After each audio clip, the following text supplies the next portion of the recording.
à la 34e vidéo. Je suis l'avocate Nathalie Gonzalez. Cet après-midi, en raison de l'important événement de santé qui existe, il est essentiel de vous parler du coronavirus COVID-19. C'est le virus dont tout le monde parle. Pour des recommandations, pour savoir exactement de quoi il s'agit, je vous recommande de vous adresser aux sources officielles, puisque je ne suis pas docteur.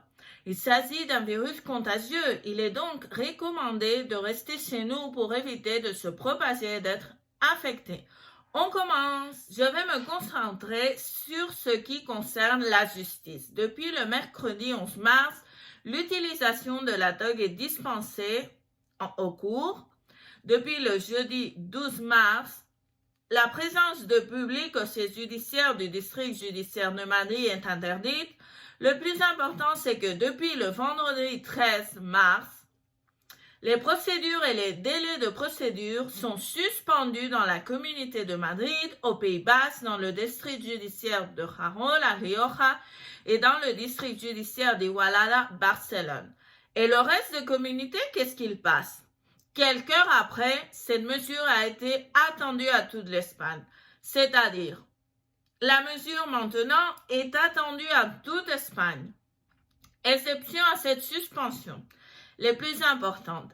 Action auprès des détenus ou des prisonniers, adoption de mesures de précaution, de mesures inévitables, par exemple des mesures de protection des mineurs, action judiciaire qui leur n'est pas pratiquée cause des dommages irréparables, enterrement non volontaire en raison de troubles mentaux, et aussi les tribunaux de violence sur la femme continuent à assurer des services de garde.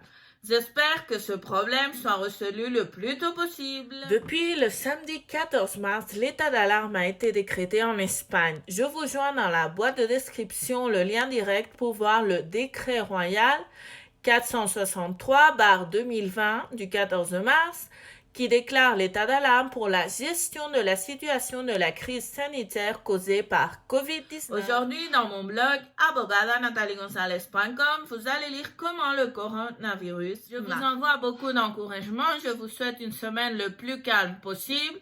On se revoit dans la prochaine vidéo. À plus tard.